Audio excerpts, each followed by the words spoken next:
I'm here with Galahad Clark, the founder of Vivo Barefoot. Galahad, welcome to the Optimal Performance Podcast. Thank you. Happy to be here. I'm gonna gush and praise the design and my experience wearing your hiking boot here a little bit later, but um, I think that the listeners of this podcast will definitely be familiar with the brand. They're certainly familiar with the concept of grounding and having zero drop footwear strengthens the foot. But I want to kind of unpack it, and so I want to start with like really basic sort of anatomical considerations. So we'll start with this question, which is, why is strengthening the foot and the health of the foot so important to overall health? Well, the human body is basically made up of three systems, right? Let's say the skeletal system, your muscles and tendons system, your muscular system, and your nervous system. And all three of those systems are super present in one of the most sophisticated parts of the human body, which is the foot. So bit by bit, part by part, the foot's got 28 bones, and most importantly, it's got this incredible big toe that obviously connects up through the talus and things. And the big toe is 4 times as dense and 4 times as thick as the other metatarsals, as the other toes. And so if you don't use it, you lose it. And so, and actually it's obviously connected to all the other bones in the body and the skeletal system. And so most shoes sort of push the big toe up against the other toes and almost suspend it in animation. So, and if you're not using your big toe correctly, and it's designed to be the body's pivot and anchor point, then you're compensating in a structural way in the skeletal system up through the rest of the body. Same thing with the muscles and tendons. The foot has got hundreds of muscles and tendons and ligaments and fascia running through it. Super sophisticated bit of kit, right? And of course, the foot is designed to be extremely dynamic. The toes are designed to splay and contract in movement. The arch is designed to be a dynamic arch that is literally moving up and down, and the muscles are all designed to be activated. Nearly every shoe in the modern world constrains the movement of those muscles. You don't use them, you lose them. And the research shows that the average person is walking around with feet that are 60% weaker than their natural base layer. And of course, so if you're not using the muscles in your feet, then you have to overcompensate the muscles in the rest of your body, up in your legs, up through the back, up through the kinetic chain in general. And then, of course, finally, and perhaps most importantly, the foot is full of thousands and thousands of nerve endings. Your brain is directly connected to your feet in many ways. And the research shows by walking around in padded shoes in a concrete world, those vital messages from your feet to your brain get garbled, get reduced. And so it literally shows that the part of your brain that's designed to get information from your feet atrophies. Again, don't use it, you lose it. And the part of your brain that's designed to get information from your feet is the same size as the part of your brain that gets information from your hands. So, so if you don't use this big part of your brain as it's designed, every foot is designed to be a vital one. And that's, of course, linked to when you don't use parts of your brain, the brain degenerates and we get terrible brain degenerative diseases like Alzheimer's and Parkinson's and things like that. And there's an amazing guy in San Francisco called Dr. Mezenich that links that sort of not the lack of connection from the feet in movement, because actually a massive portion of the brain is designed just for movement in general. And when you stop activating the brain in that way, in that vital way, then it causes all kinds of problems in the rest of the brain. So the skeletal system, the muscles and tendons, the nervous system all start in the feet. And if you don't use them, you lose them, and you have to overcompensate then in the rest of the body and in your everyday life, and the whole body works less effectively. That's a great overview. And I think for myself and listeners of this podcast who are active, athletic, the foot can be the starting point to some pretty serious issues. I myself grew up playing 3 different sports. I went into college and played college soccer and semi-pro after that, and cramming my foot into soccer shoes 4 or 5 days a week for my entire life. I know firsthand the sort of issues that caused. My toes getting stuck together, feeling unstable, being a fairly stocky guy that I am. I could tell, like, I would fatigue easier, and then I would be more susceptible to sort of injury and stuff like that. And it's crazy to me that there aren't more like athletic shoes, sports shoes that allow that splaying inside the toe box. And so, I think for people, I've seen in CrossFit and weightlifters, this idea of releasing the toes to be able to be more sturdy while exercises, I think it's catching on. I mean, do you see this idea of releasing the foot as a trend that's catching on still? Well, I mean, we were talking about it just before the beginning of the podcast, right? So the barefoot movement, shall we say, kind of took off in America about 10, 15 years ago with Vibram Five Fingers and the book Born to Run. And a lot of people, and that book kind of focused on running, and the whole thing sort of exploded, shall we say, around, barefoot running will help me run like an indigenous Mexican person running hundreds of miles through the copper canyons of Mexico. I'll suddenly be able to run further and faster than ever, and I'll be healed forevermore. And of course, unfortunately, these silver bullets, these magic pills, generally don't exist. And so, the truth is that the average modern Western foot, that is used to wearing normal shoes, is weak and deformed. And so it's a bit like, as we sort of just said, if you don't use it, you lose it. So it's a bit like, in the same way when you have your arm in a cast after breaking it or something, when you take the cast off, you wouldn't go and play tennis as the very first thing you do. And that's the same with the modern foot. It is literally sort of akin to having had it in a cast for a while. And so when you start to then allow the feet to splay and to use, and the muscles to start to reactivate, you've got to give it a little bit of time to regain its natural shape and its natural strength.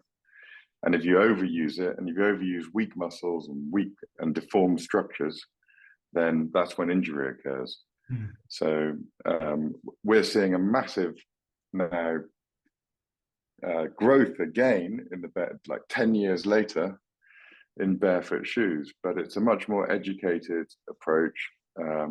People understand that you need to walk before you run, or use them in the gym before you go out and try and do road marathons or things like that.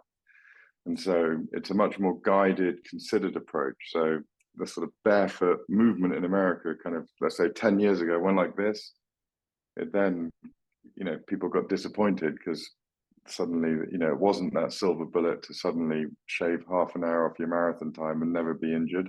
In many ways, it's the opposite. You've got to kind of run slower and take it easy before you can run free and healthy again. But now people are understanding to use it in their daily life, to use it in the gym before they take on, big running adventures.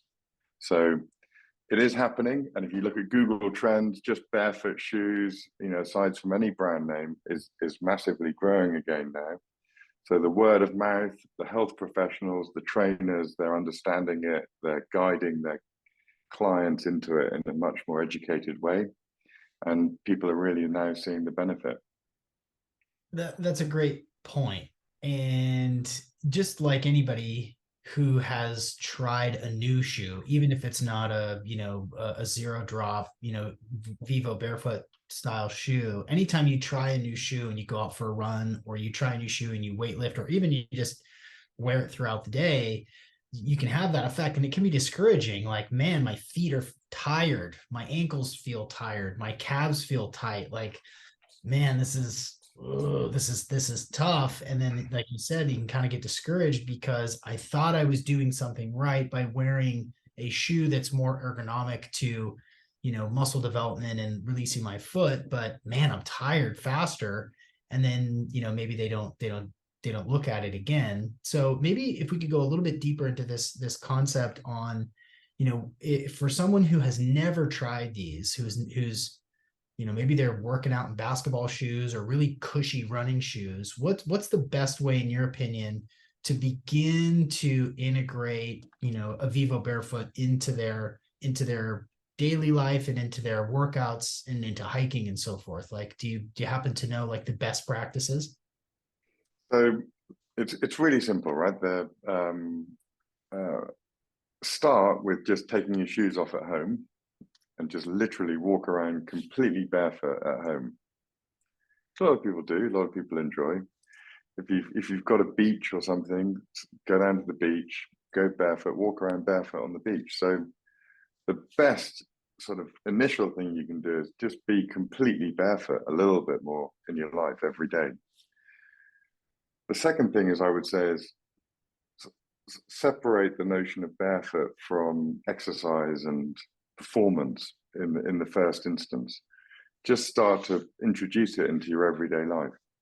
The research shows just by walking around, using the shoes in your everyday life, no special exercises, no training in the gym, no nothing, just literally walking around for, let's say, the majority of your time.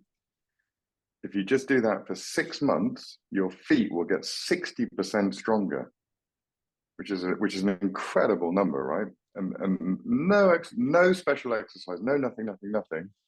Your feet get 60% stronger just by walking around in less shoe. So then, of course, alongside that, you can do special exercises. You can get a massage ball and work the bottoms of your feet, and you can get some correctos and put these silicone things in between your toes to help them, sort of speed up the realignment of the structures and things. But in many ways, like, the body is an incredible adaptive thing, and if you just give it the space to adapt and the space to natural movement, it will go there really quick. But not so quick that it's going to, the first 2 or 3 days, you'll be using muscles you maybe never used before. So they'll be a bit painful because you'll be reactivating them. They'll be using it as a bit like sort of, doing a little session at the gym on muscles you haven't used for a long time. Of course, they'll be painful. You're using them for the first time in a long time, but very, very quickly those transition pains will go away, especially if all you're doing is walking, just using them in your everyday life.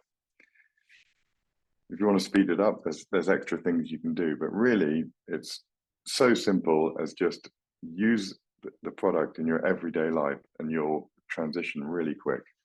I like that. Yeah, that's great. That's great.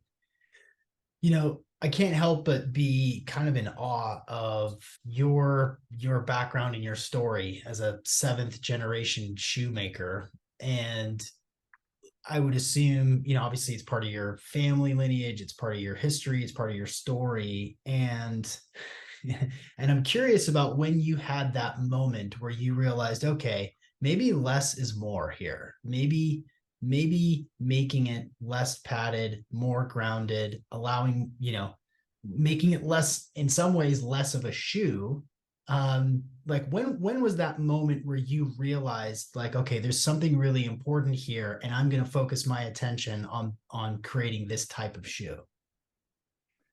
There's a couple of things here, right? So first of all, you'd be surprised how few people in the modern shoe industry actually really understand foot anatomy and really understand biomechanics, the study of shapes, the study of forces, and how that all works through the feet and the body. There's a very surprising small number of people in the shoe industry that really understand that. And I was one of them. I was brought up, as you say, in a cobbling family, but I never learned any of that stuff growing up from my family, from my all the people I knew in the shoe industry. They sort of, hint to it, but don't really understand it. And the second thing is that the whole shoe industry, and now from the vantage point I have now, is creating technology and creating sort of shoe gizmos, shall we say, to correct for problems caused by shoes themselves, right? So it's this kind of weird matrix, and it starts at an unbelievably early age, right? It's I went into I learned this in retrospect almost, right? Where you get a lot. Do you know what a last is? A last is the plastic shape of a foot that you make a shoe around. So you have a sort of plastic shape of a foot, and then you pull the leather over it and stick the sole on it, and then you pull the plastic shape out, and you have the shoe. It's the sort of form that the shoe's made on, right? And I remember seeing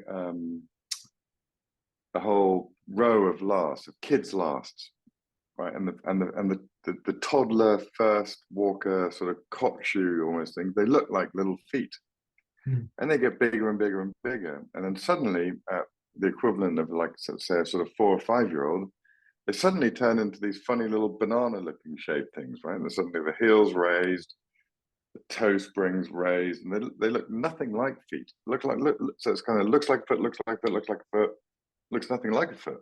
Well, and a child's foot is suddenly at literally age 5 is put into what is quite a sort of structured, tough shape for the equivalent of how soft and malleable a child's foot is from an extremely early age into something that is not foot shaped, right? And that goes on. That goes on from there, right? And they pretty much wear non-foot shaped things, pushing and prodding every part of their foot in motion, taking thousands of steps every day, millions of steps over the course of a few years. And so the problems start from an unbelievably early age, and it's very hard to argue that you shouldn't allow a child's foot to develop naturally. Mm. So I was, frankly, quite oblivious to all of this, in all honesty, and wasn't until I was in my late 20s, and it was a childhood friend of mine that came to me. I was already making shoes, not barefoot shoes, making, as we discussed earlier, I was trying to make shoes with people like the Wu-Tang Clan. I had a shoe company that was pioneering eco shoemaking, but they were still conventional shoes. They had heels, they had quite stiff soles, quite sort of pointy, beautiful shapes, as we might see it, might have seen it once upon a time. I was even making extraordinary architectural heels that were interesting from a shoemaking point of view with a Dutch architect friend of mine. So I was kind of in the shoe industry trying to make interesting, sustainable, eco-friendly shoes. But then this old childhood friend of mine came to me and said, and he was a student of industrial design, and his father was an Alexander Technique teacher. Have you heard of Alexander Technique? The sort of postural alignment therapy. A lot of actors and singers and sort of people in the performing arts use it to master their instrument, the body's instrument, and it's practiced barefoot. Uh-huh. And he learned about barefoot through this kind of postural alignment therapy.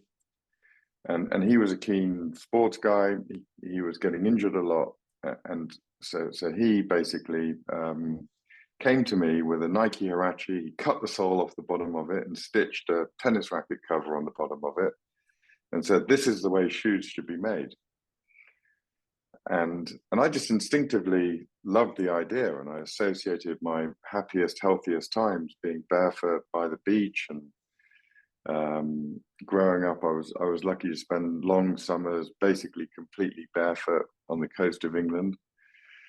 And but that's the way round it came, right? Hmm. So he introduced me to, like, this is the way shoes should be made. And I guess I just and then we sort of reverse engineered it from there and went back to going, oh shit, maybe we start from the foot. And then through him and his father, and then subsequently people I met, I started then learning about foot anatomy, then learning about biomechanics, then experiencing it from the prototypes we were making, and it's the kind of truths that sort of slowly unpacked over a period of time, that after a certain amount of, once you know it, you can't unknow it, you can't unfeel it. My feet changed, my whole movement experience changed. The people we started sharing the shoes with were sort of giving unbelievably positive responses.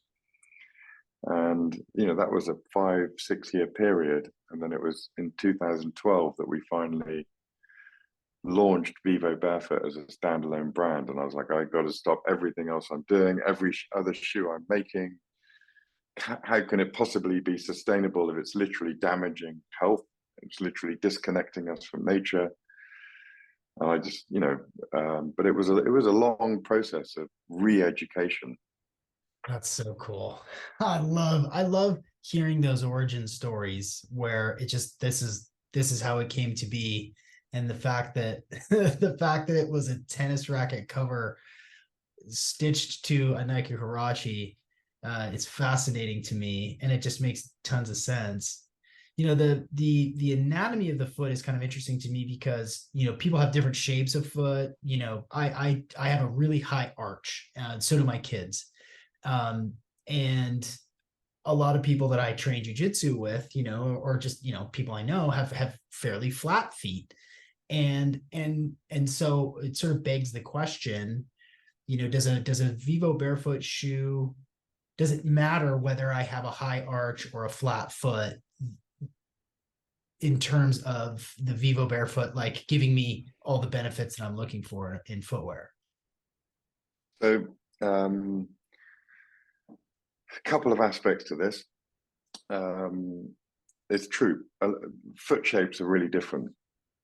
And there's a Swedish company called Volumental that have a database of nearly 20 million foot scans, 3D foot scans.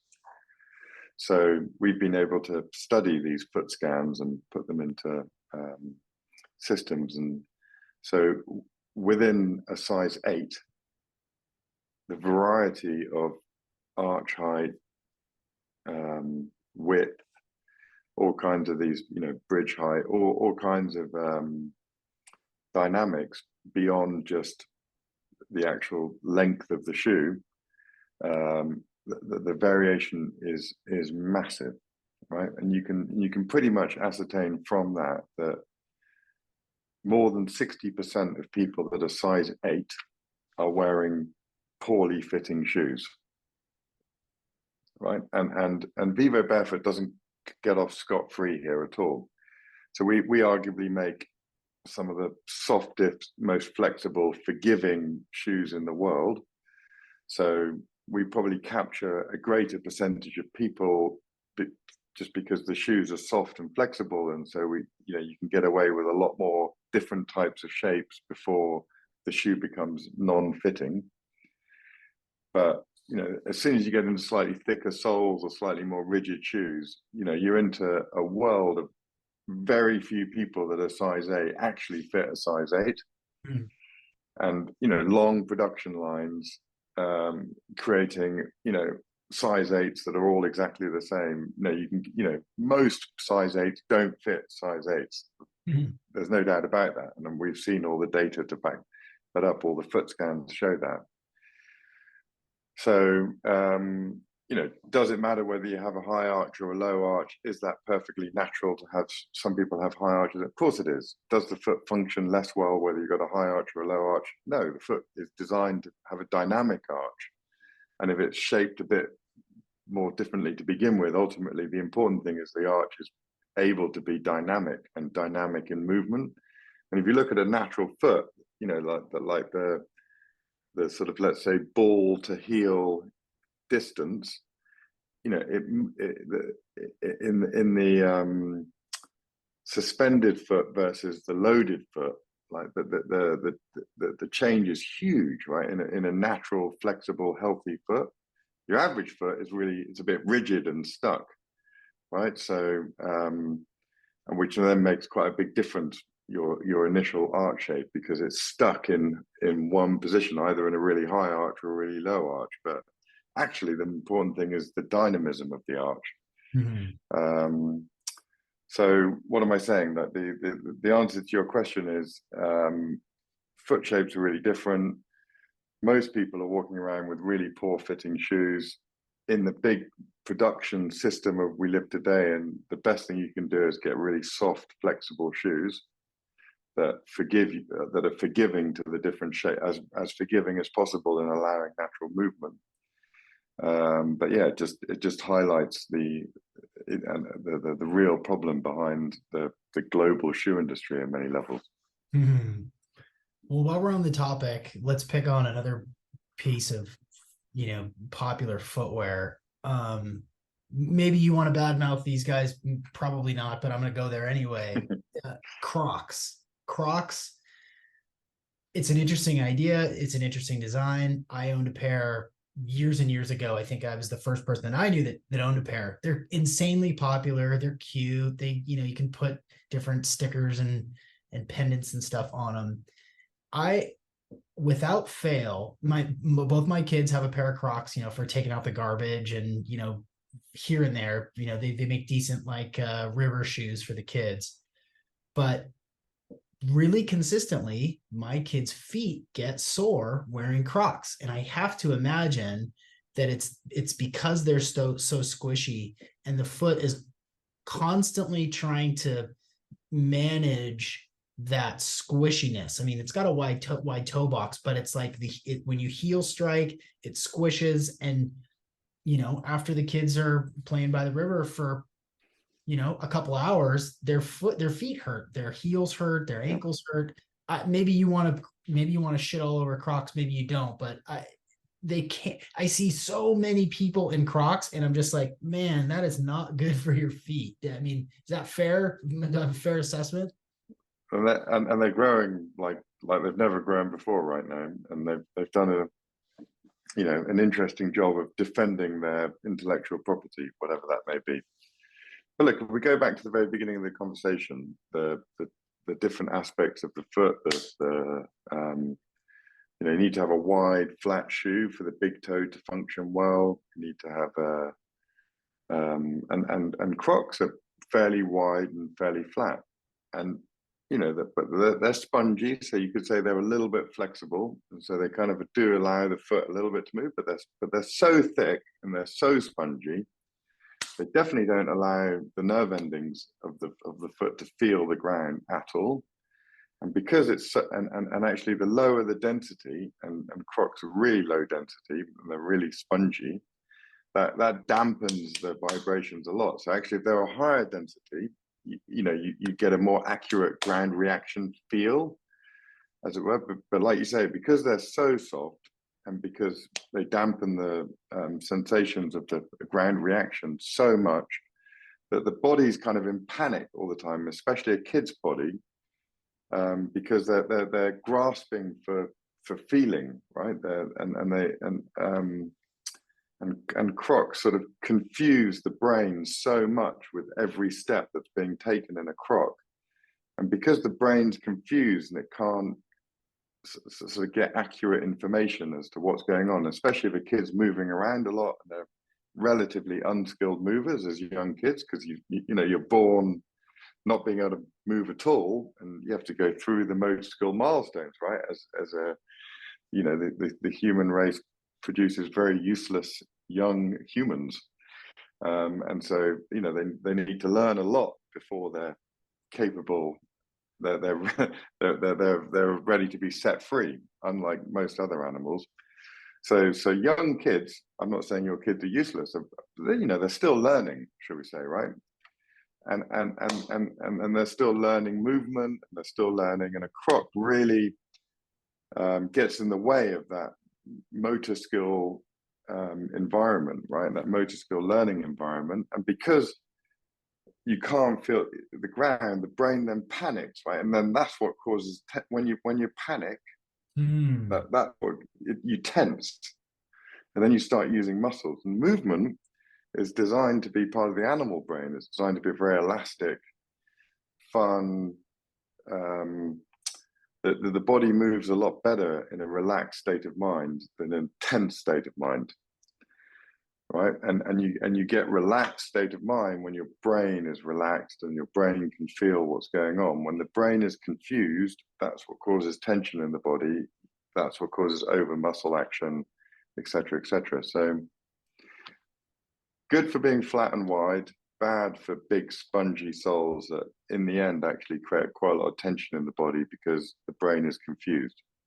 Fascinating. I never thought of it that way. I never thought of it as a the nature of the sponginess causes the body and the brain to go like, I don't know what we're doing here. I don't trust the ground we're on. I don't trust that we're steady and sturdy here because we're constantly, wobbling back and forth. Yeah, interesting. So, well, then what, maybe there's a general answer to this, but what are the worst shoes? What are the worst shoes for people to wear? You know, if you want to learn really great, healthy, natural movement, and how old are your kids? 10 and 7. Okay, yeah. So, you know, even younger than 7, you know, like let's take a sort of 5-year-old. They've still got a big brain that they can't quite sort of hold, and head that on a really spindly spine that they can't quite, you know, it's still quite a challenge to keep it upright, as it were, right? So they have to get their posture super accurate to stay upright, because the brain, that the head is still a relatively massive thing compared to the spindly spine and structure. So if you watch a 5-year-old running around a swimming pool completely barefoot, right, and they're running as fast as they can, they're having fun, they're laughing, and they couldn't do it any other way unless their brain was perfectly above their hips, perfectly above their feet. And they were taking lots and lots of little steps. But they can have fun all day long, completely barefoot on concrete, you know, running as fast as they can, in and out of the water, jumping, da da da. They never get injured, right? It's Hmm. amazing, really, when you think about it. And that is actually how humans are designed to run, right? Upright posture, head above the hips, above the feet, lots and lots of little steps. They're getting tremendous amount of sensory feedback from the feet. So every time they take a wrong step, the brain immediately corrects it. And that is really healthy, natural human movement. And what happens from that sort of 5-year-old kid that can run and run around barefoot as fast as they can all day long, never ever getting injured. I mean, maybe they fall over and, you know, cut their knee or whatever, but, you know, they're not getting sort of knee injuries or hip. They,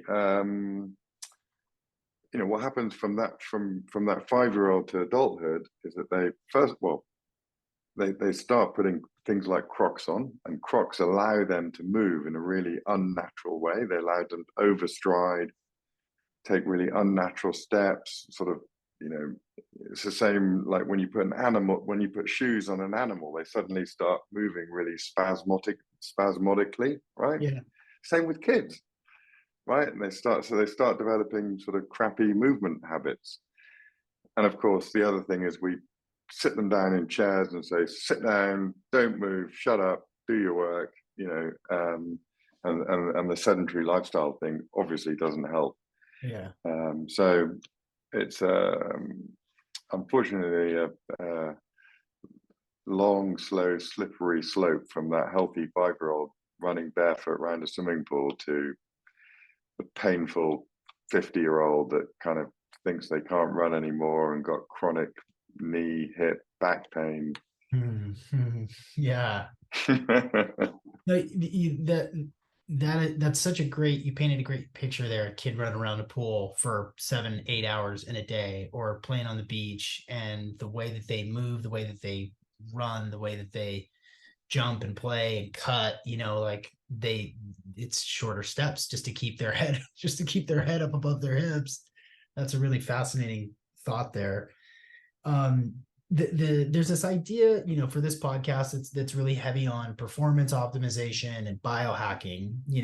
It's obvious to me the connection between, these things that we have on our bodies, including footwear, that are either disconnecting us from nature or connecting us from nature, and the way that our bodies evolve, the way that we, our ancestors move through the world. And Vivo Barefoots have, and I know it's part of the ethos of the company, which is to like connect with nature, is that yes, we fine, wear some shoes when you're going on a hike, but wear shoes that are going to connect you with nature rather than exclude you from nature.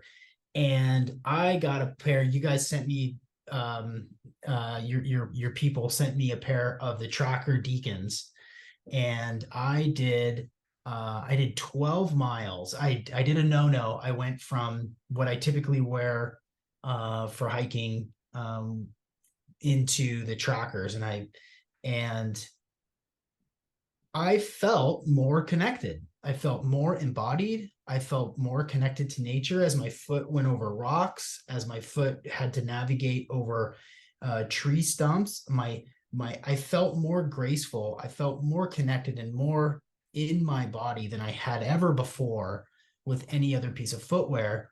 And the sort of old school hiking boots with really rigid soles and bright red laces and all these loops and stuff that made hiking through the woods on these really flat surfaces, it's a totally different experience than wearing the Vivo Barefoot. And I just wanted to share that because I absolutely love them. And I told you this before we turned the microphones on, but after I got back from that big long day of hiking, I wiped off the bottom of the shoes and tried to wear them in the house because I loved them so much. And my wife was like, no, you don't get to wear those in the house. So it didn't last long wearing the shoes in the house, but I was blown away by how connected to my environment I was. And I assume that that's like center of the bullseye for what you're doing, right? Let's two really interesting things you raised there, right? So one is actually a great way to get back to barefoot natural movement is just walking in nature. I mean, first of all, you're walking, not running, and hiking is and which is really important, just to take it easy, walk before you run.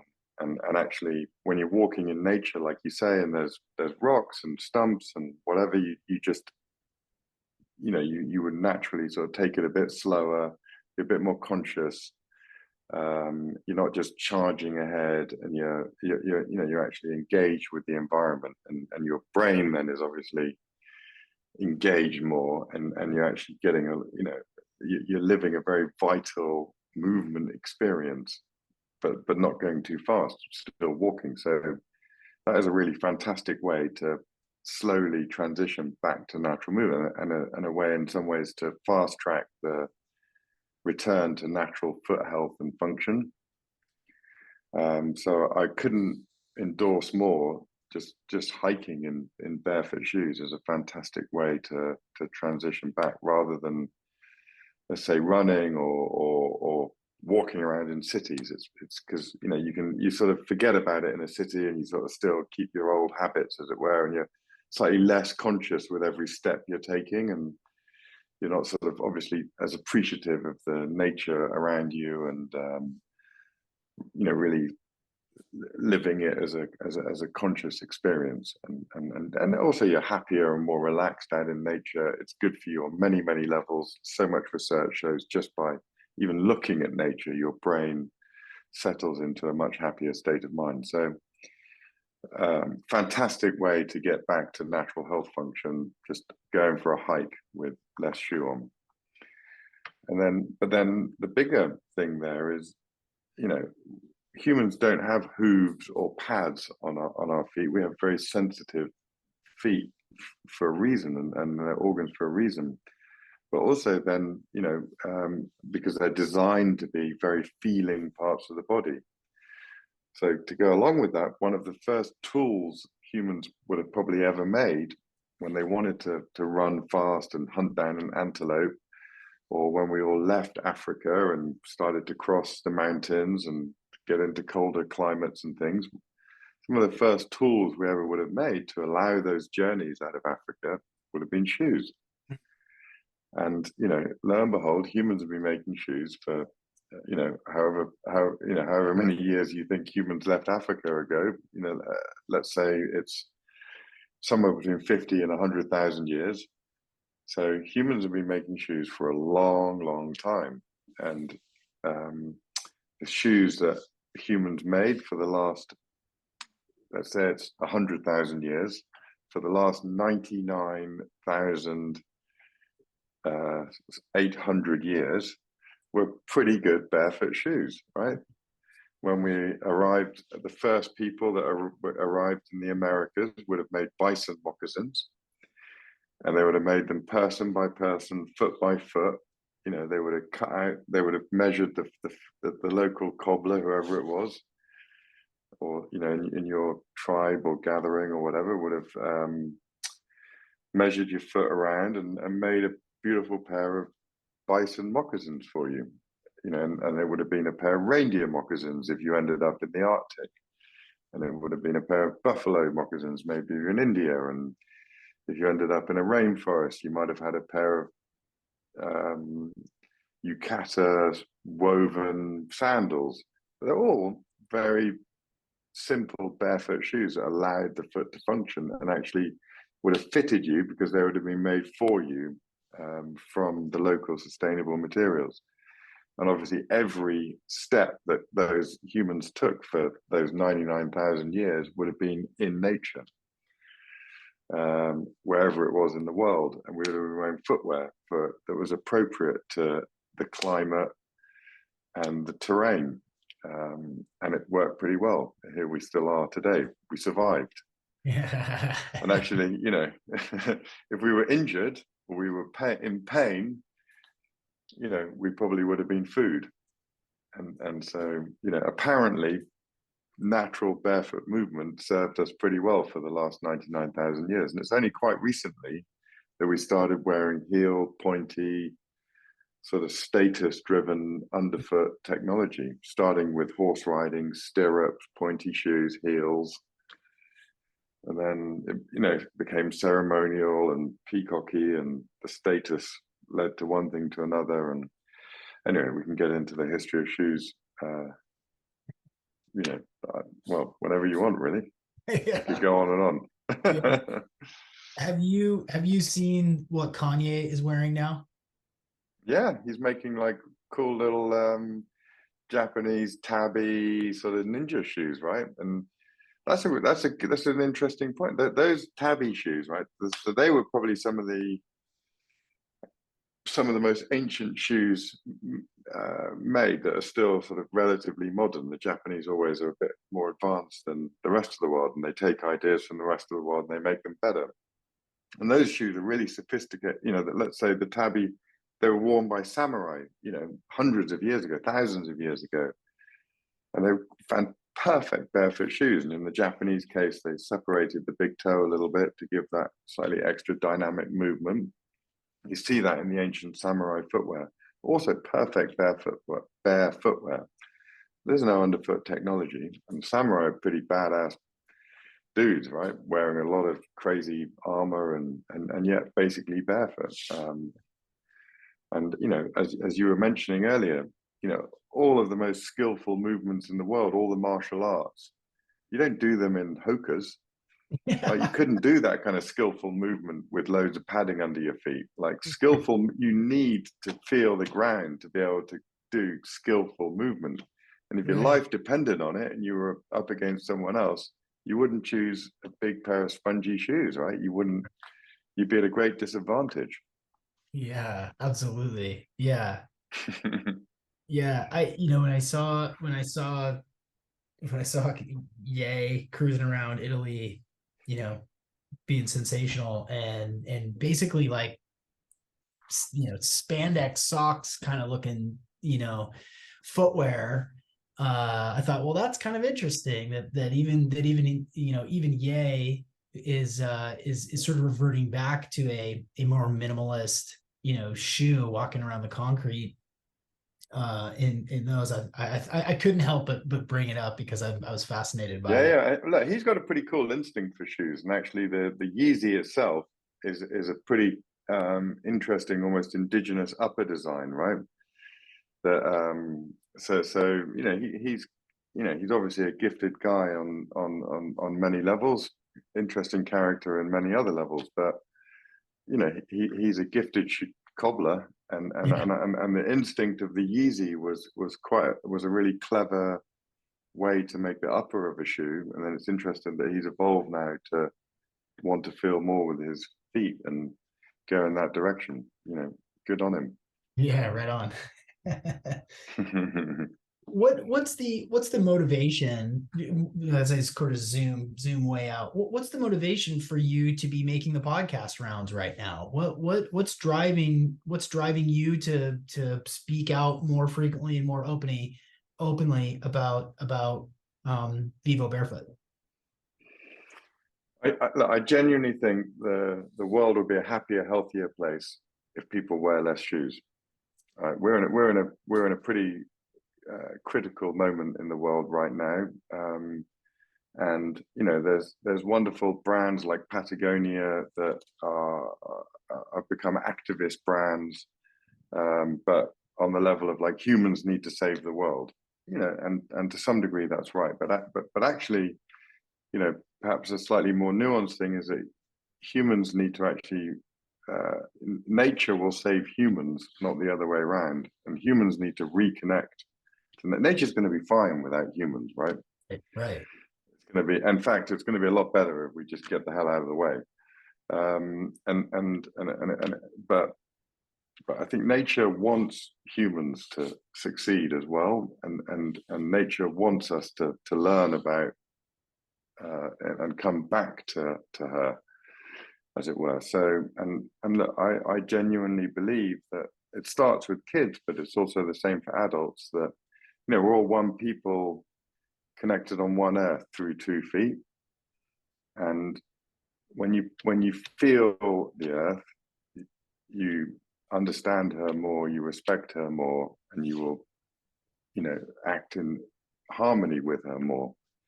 If you're disconnected from her, and the modern shoe industry is literally disconnecting us from her, then it's easier to disrespect her and just sort of treat ourselves as separate from her. You spoke a little bit about grounding before. Like, we're designed to be literally, connected to the earth on an electrical level, and the modern shoe industry severs that connection, and severs that healthy natural connection with the earth. And that's the biggest problem in the world, is humans trying to emancipate themselves from nature. And so we need hundreds of businesses and hundreds of brands and hundreds of economic actors to help humans reconnect back to nature, Hmm. put nature at the top of the hierarchy. And actually, interestingly, through modern technology, through science, through AI, we will understand the amazingness of nature. You mentioned Zach Bush earlier, and it's funnily enough, really cutting edge science to understand the role of the bacteria in our gut and the importance of protecting the bacteria in our gut. And it's through modern science and through sort of artificial intelligence modeling and et cetera, that we understand this more and more and more. And actually, that a lot of our intelligence comes from the bacteria in our gut. But it's actually ancient wisdom, right?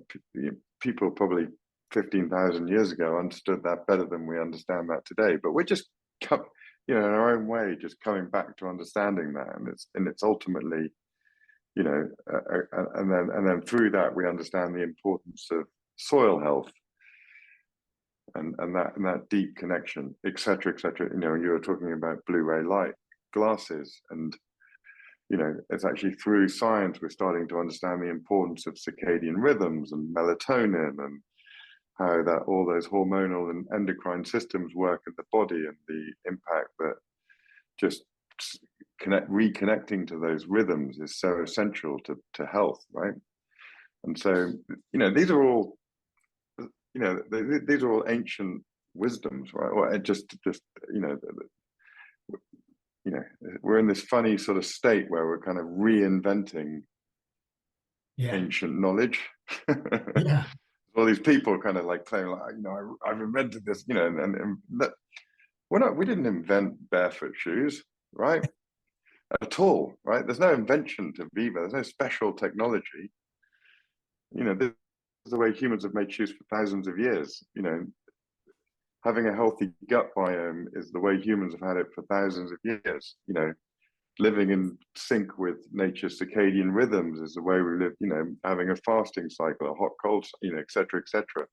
These are all just like natural rhythms, and we're rediscovering them after this long period of nature emancipation.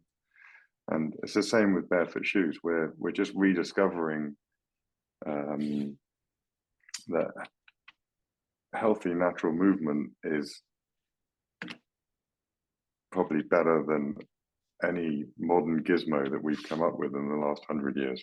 Yeah, and that connection to the connection to our body, the connection to the earth. It's really poetic because it sort of it suggests this in order to go forward, we have to look back and use exogenous ketones that I have on back there behind me, because being in ketosis is we were doing that all the time, fasting and it's like all these things, a lot of these things outside of the Aura ring, which is pulling up data. It's all ways to go back to understand what got us here.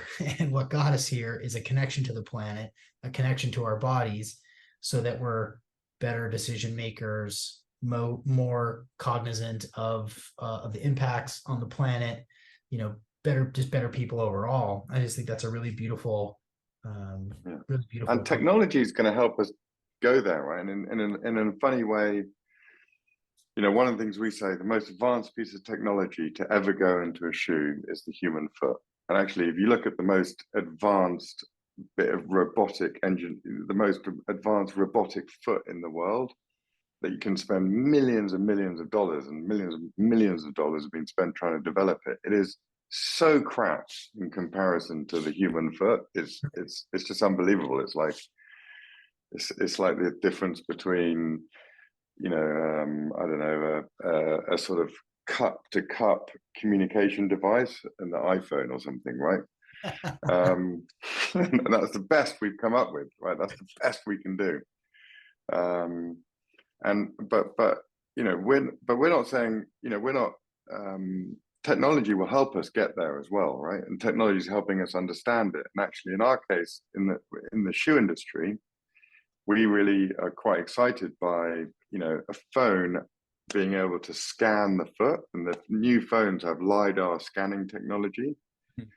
And so we're really, we know that not everybody's going to go back to having a local cobbler in their tribe, and we're going to, and the skins from the hunt are going to be then come to the cobbler, and you're going to go and put your foot on the hide, and he's going to draw around your foot and make you a pair of shoes. We get it that that's not the way society is going to move anytime soon. But what the mobile phone can do is scan your foot, and then with that, we can then make a bespoke pair of shoes to you with a 3D printed outsole and different uppers and things. And we can actually make a really perfectly fitting second skin, to the earlier point about not many size 8s fit anybody. We do believe there's a future of getting back to bespoke shoemaking, which is the way humans would have made shoes for thousands of years Cool. using modern technologies. So it's not about sort of, we all need to go and live in caves and wear skins again. Like we can make the modern world appropriate to natural movement and connected to the natural world, and modern technology can play a really important role in that. Beautiful. Oh, that's exciting. That's really cool. Yeah, of course. Oh, how many years away do you think, if you had to guess, how many years away are we from me scanning my foot and sending it over to you to make me to make me We're a already doing it. So we've launched it, and we just in what we call pioneer stage, where just a few hundred people are in sort of testing phase. But in terms of it being widely open to the public, well, we're let's say 2 years away. wow. Oh, cool. That's exciting. Yeah, I Whether think we can make a successful business out of it or not, it's not a matter. But right. we're trying, and Yeah. but we that's look, we ultimately believe in a world. We're cobblers, right? We're shoemakers, and we want to make the best shoes for humans we can, right? We feel that as a responsibility, and the modern shoe industry, and it's a huge, sexy industry with some of the sexiest brands and storytellers the world's ever known, is in many ways a public health scandal. Like Mhm. adults can wear whatever they want, and adults make a lot of unhealthy choices, but more and more those unhealthy choices are quite educated choices. But when it comes to shoes, it's so far from conventional wisdom what the healthy choice for footwear is, right? And so we've got a long way to go of really understanding what healthy natural movement is.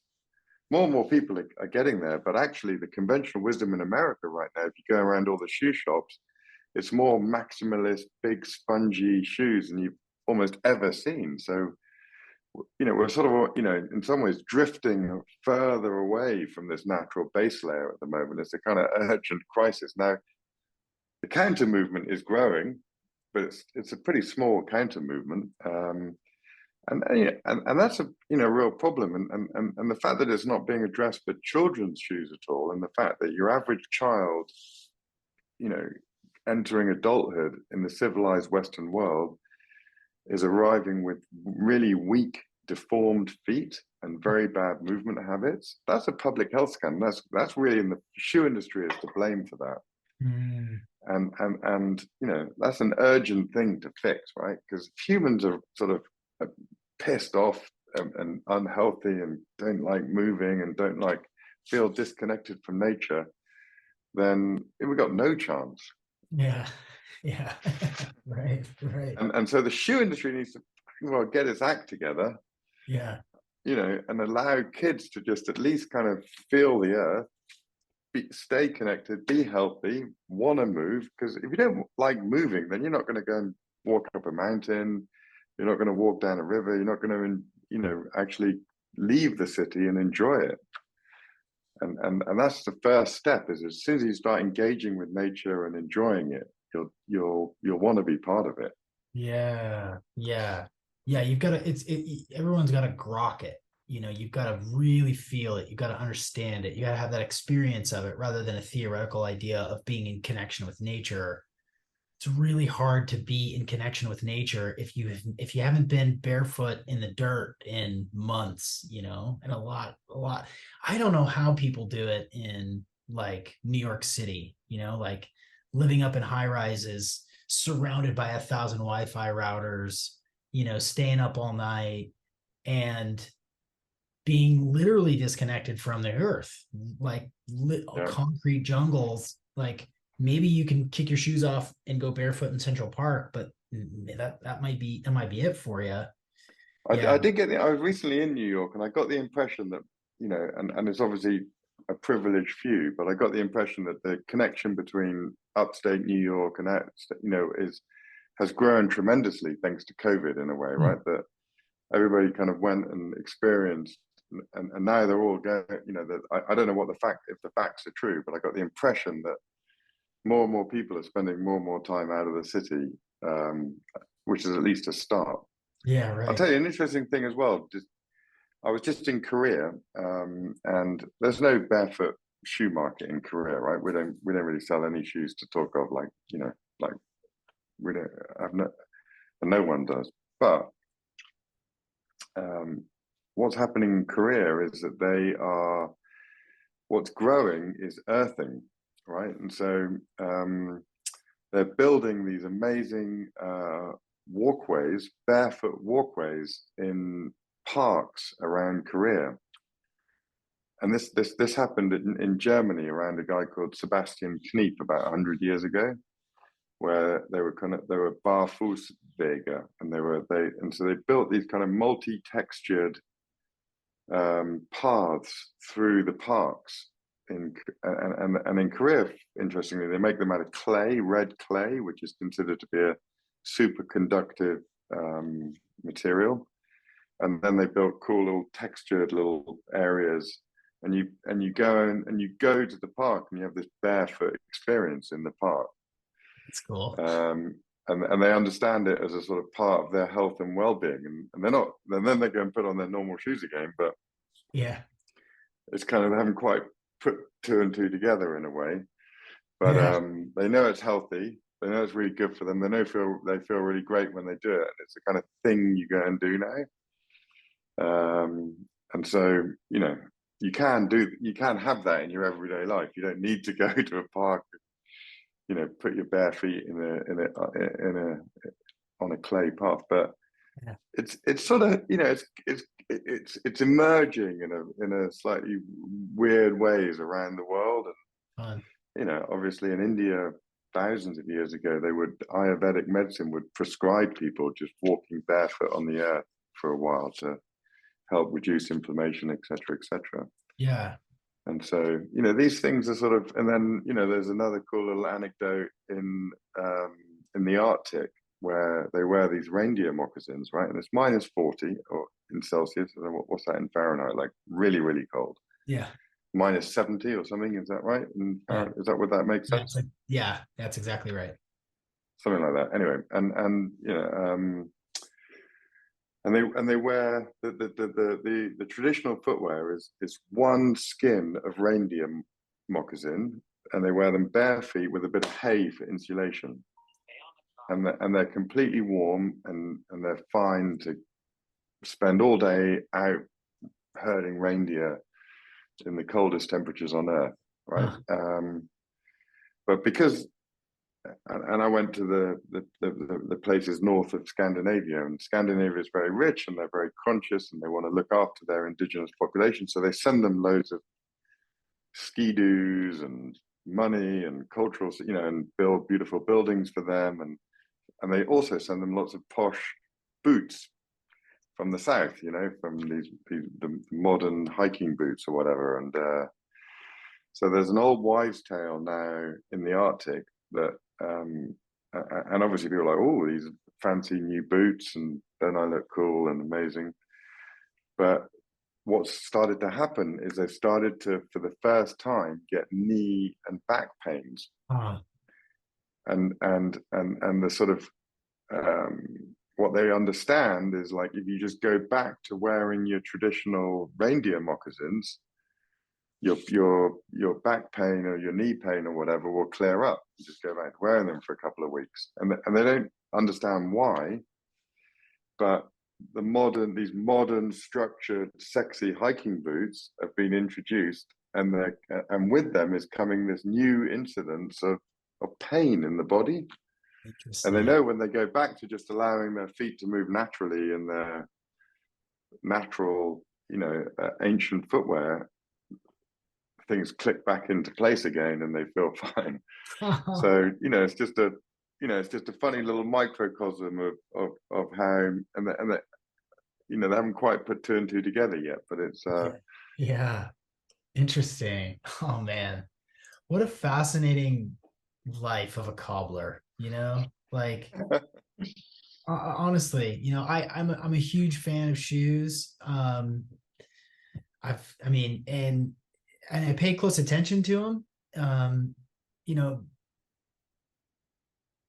wearable art, and it could, and what I think that you have done really successfully in the different lines that you provide for people, workout shoes, everyday shoes and hiking shoes, is to combine like a really cool modern look with this, barefoot design that helps people connect with their body, but also look good. I mean, I posted a picture on Instagram of me wearing those the John Florence collaboration. That's like this really great like dark gray, and it's smooth and fresh. And I posted a couple of pictures. One was fishing by the river, and one was on a hike.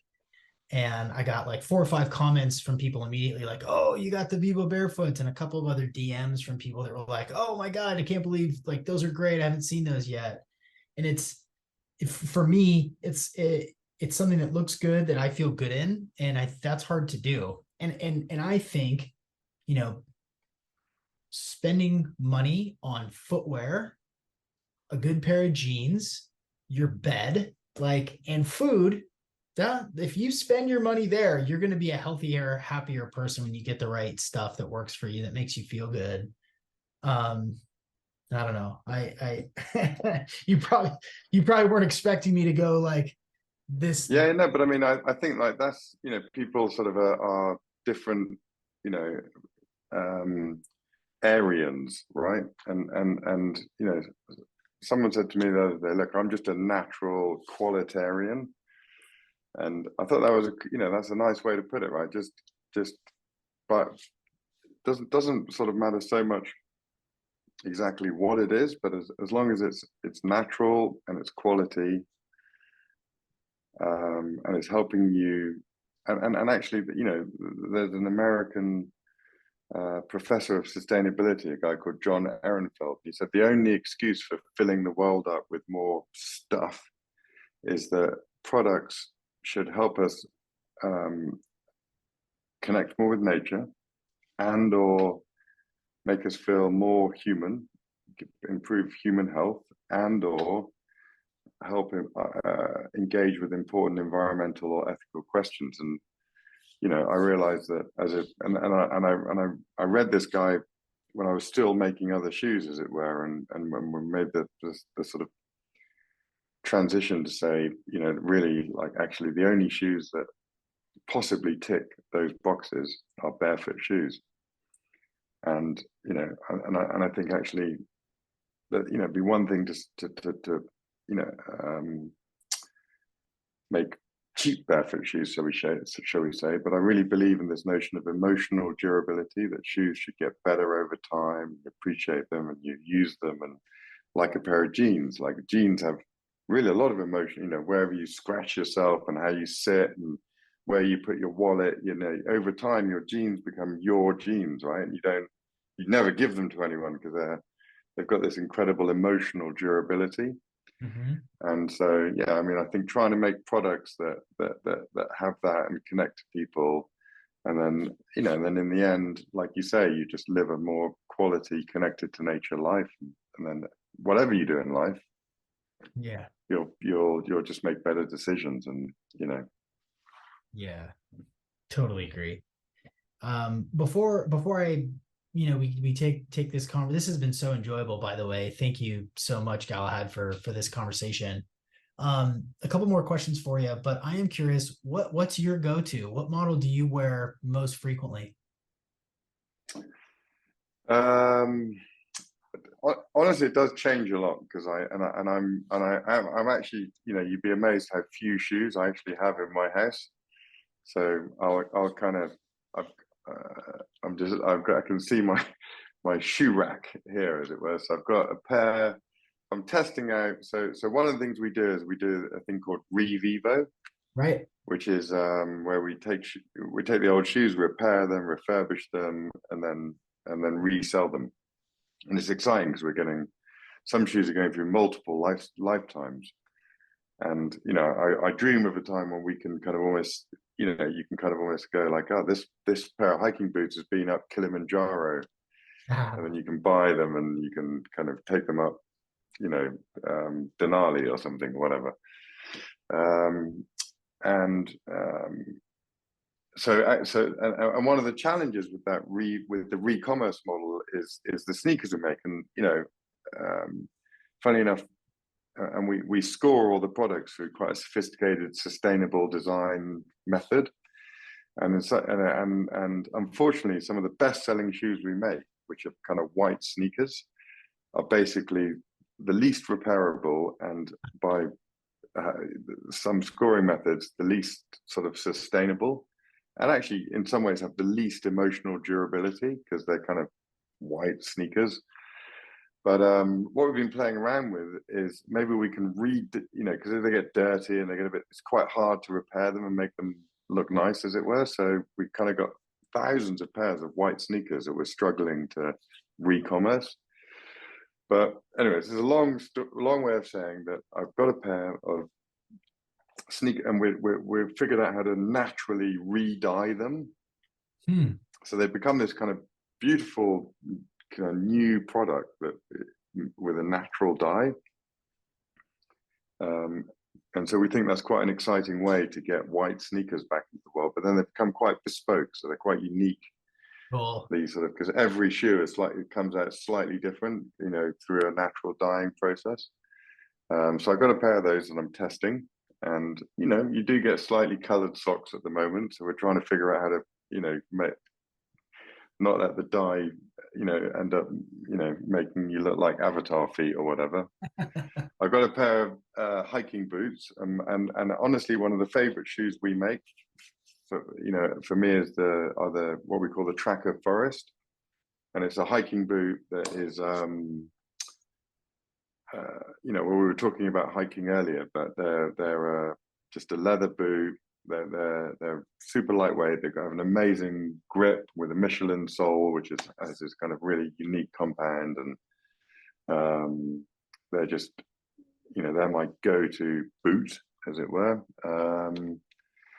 And I've got a pair of Ultras because it's the summer, and Ultras is a shoe we make out of. There's a percentage of algae bloom. We work with a cool American company called Bloom, and they literally hoover up the algae, and algae is in fresh waterways is clogging up the oxygen of waterways and killing a lot of natural waterway life, and it's generally formed from runoff from excessive fertilizers used in farming, nitrogens and phosphates get into the water, and the algae blooms come and kill off the waterways. So these guys literally go around and hoover up the algae, cleaning the waterways, and then they figured out a way to process polymers out of that, and we make Croc-like, but not Croc-like because they're really thin and still allow sensory feedback, but kind of water shoes basically. From that material. It's a to be honest with you, it's a relatively low percentage of the algae that's actually in the shoe, but it's better than nothing, shall we say, and it's supporting a really cool company doing an important kind of cleanup job from nasty industrial farming. Oh wow, that's so cool. Wow. Yeah, There's three pretty different shoes, and those are like, in some ways the sneaker, the boot, and the water shoe, and the sort of molded water shoe. Yeah. Well, I'm looking at the Tracker Forest now, and I referenced my friend Matt Maruka from Raw Optics, and I told you that before we turned the mics on, that he did the pilgrimage, the road to Santiago, and he wore the Tracker Forest, a couple years old, but in a light sort of cream tan color. But I immediately recognized those as the boots that he wore. They're so cool looking, and they really do feel incredible. I mean, I now covet the Vivo and John Florence Tracker Deacon FG2 JJF they're just killer. It's like the perfect shoe for me. It's kind of I edgy. don't want to talk us down and at all. And look, and it's my cousin is my partner in the business, very family business. You know, my wife's involved. My cousin is my main partner, and he's the chief design guy. And the 3D printed business model is his Ah, baby. And so he's in many ways the big creative juice and big and pursues the big innovative passion projects, and I have to do quite a lot of the boring stuff. He's an amazing guy, and you know I couldn't have done anything without him, as it were. Um, but um, and so I don't want to talk the design down, is what I'm saying. It's special design, and he's a special designer, and we do I think make pretty good looking shoes. But and people always come to me and say, "What's the magic in Vivo? Oh my god!" And of course, the magic there's no magic, right? We haven't invented anything. We're just taking away the stuff that's actually causing you pain, right? mm, And so actually, the magic is you. It's just getting back to you and you feeling you again, right? That's the whole thing, right? You can't patent nature. You can't. It's about taking yourself off the grid, off the bloody meds, off the technologies, and in our case, off Big Shoe, and just getting back to you again, right? And that's and your real potential is you know. And it's funny. I was hanging out with a NBA superstar the other day, and he trains a lot barefoot, and you know, there's obviously this notion like that, you know, Michael Jordan or LeBron James, where they couldn't do it what they did if they didn't have Nikes. And I said to him, like, have you ever done the test where you do a standing jump with your Nikes on versus barefoot? And he actually had done it. And the truth is, like, everybody jumps meaningfully higher barefoot than they do with any kind of shoe on, especially a spongy shoe, right? Because you whoa. have less ground reaction force. And he understands that, and like obviously, but the problem is it's the shoe correcting for problems caused by the shoe, right? And so if you're used to wearing, you're used to kind of slamming down in certain ways, and you've got all these bad movement habits, that you need shoes to then protect you from those bad movement habits, right? Because then so I'm just really excited, and I do believe it's going to happen when the first kind of kid comes up wearing minimalist shoes and kind of actually makes it an elite level Yeah.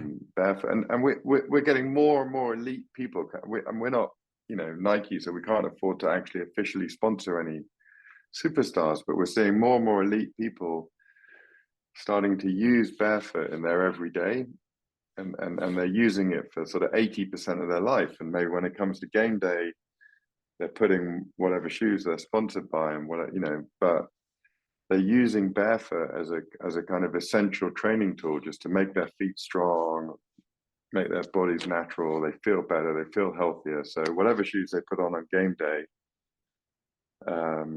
it doesn't matter, because actually what they're spending most of their life in is natural, healthy footwear. Uh, And that's really cool. And in a way, we're really challenged what the hell to do with these guys in a way, right? Because they've I got these bet. kind of multi-million-dollar deals with big shoe companies, and Yeah. um, Yeah. Yeah. Well, so I think what I just heard you say was that we can look forward to some basketball shoes and some soccer cleats and some, we are working on size 18 pair of basketball boots right now. awesome. So all those people, size 18 basketball players, you know, you can look forward to. Can't wait. I can't wait to see those. I cannot wait. Sounds like your cousin's gonna be busy then. Oh yeah. That's great. So a couple more questions. One thing that we didn't talk about is Vivo Health, and I think it's an interesting. Is anybody on Instagram who's like a biohacker, sort of minimalist shoe fan, is seeing the ads for this striking man and woman, these Brits that are working out in the gym and explaining explaining the strike, pardon me while I butcher the accent. This really beautiful, elegant woman, explaining that the foot is the highest technology possible. And she's, in the gym, I with a big giant beard. And so there's a lot to learn. So maybe explain to us a little bit what Vivo Health is all about. So look, I mean, we in many ways we see ourselves not as a shoe brand. We see ourselves as a health company and a natural health company. And so a lot of what we're and obviously we make shoes, but and it starts with feet, but it doesn't end with feet, right? And obviously the feet are part of a whole system, and obviously you can get your feet right, but if you don't actually have a holistic view on health, then in some ways, there's no point just stopping it, just doing your feet and then stopping at everything else.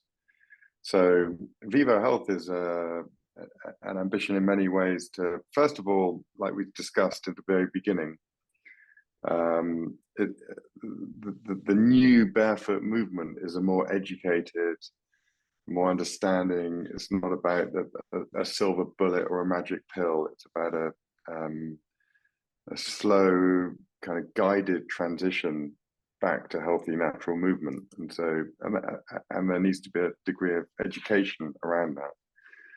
And that starts with feet and movement, but it doesn't end there. So we're starting to put together courses on, and we're working with lots of really interesting things. So you mentioned Zach Bush, for example. He's an incredible guide and educator for us, and so we did a course with him on intrinsic health and natural health, and trying to take a lot of his very sophisticated teachings and just deliver them in an introductory way for people to start to, alongside the natural movement journey, start to make the natural health journey in the other aspects of their life. And we spoke about a lot of those things, and whether it's the circadian rhythms, learning, the impact of blue unhealthy light at the wrong times of the day, whether it's just you're looking after your microbiome and the way you eat and what you can do to regain a natural healthy microbiome, whether it's hot and cold therapy, whether it's a bit of a fasting protocol, whether it's all these kind of aspects, and then obviously mindfulness and community and all these things that put together a picture of, I was going to say modern health, but it's actually ancient health, of course. And so look, we don't, and we're not trying to do it.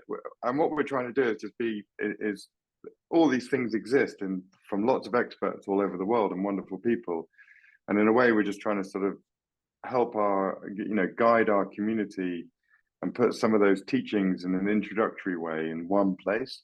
There's a breathwork course on there at the moment and it's movement heavy, and there's trail running courses, and there's various animal flow type courses, natural movement type courses, but there's also this wider sort of, it starts with feet but it doesn't end with feet, and obviously health is ultimately holistic, and it all connects. Well, you've hit on so many things that I talk about in this podcast that I'm passionate about, that I have found work for myself and work for my clients around. Yeah, if you've got leaky gut, you should be taking Ion. Like, you should be taking Zach Bush's product, because it essentially solves leaky gut, repairs your gut microbiome, ice barrel in the back. And it is these practices that we just need to remember, be reminded of, and reinforce now, so that we can, in many ways, sort of undo some of the issues that we get from modernity, disconnection, broken circadian rhythms, sugar and, dopamine overload and all this stuff. So Yeah, it's super cool. I mean, you can go to vivobarefoot.com/vivo health and check out some of the offerings there.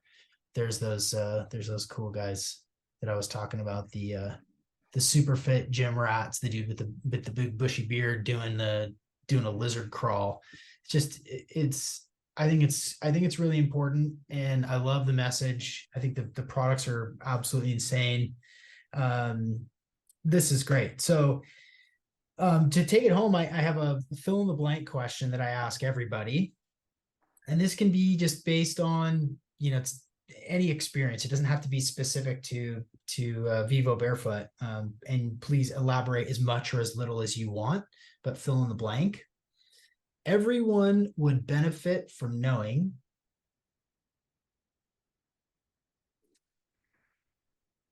Everyone would benefit from knowing that allowing a foot to develop naturally is one of the best things you can do for a child, because your average child in the Western world is having their feet weakened and deformed by modern shoes, and a child's foot is mostly, the bones in a child's foot are not fully calcified until their teenage years. So they're extremely plastic and malleable in the first 12, 13, 14 years of their life.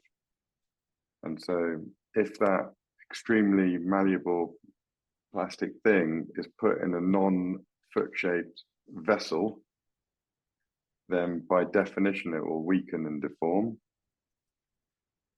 And that's the starting point for healthy natural movement and just staying connected to the earth.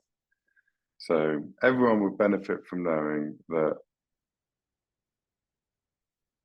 the modern shoe industry is weakening and deforming children's feet, and that is a public health scandal, and we all need to stand up against that and do something about it, and demand shoemakers, and there need to be many shoemakers. It can't just be one shoemaker make natural healthy footwear for kids. It should be the golden standard. It should be like giving kids healthy natural food.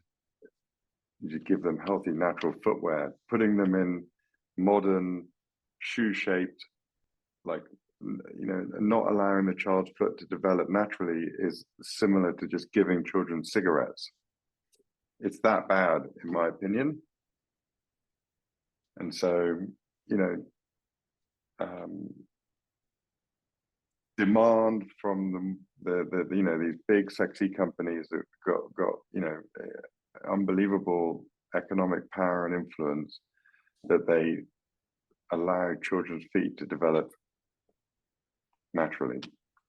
It'd be very easy for them all to do, and I think people should rise up and demand of that, because it should be illegal for shoe companies to knowingly sell products that literally deform and weaken kids. When if you think about it, it's a really big public health scandal that we need to get on top of. Powerful. Galahad Clark, thank you so much for joining me today on the Optimal Performance Podcast. Thank you for having me. Appreciate it.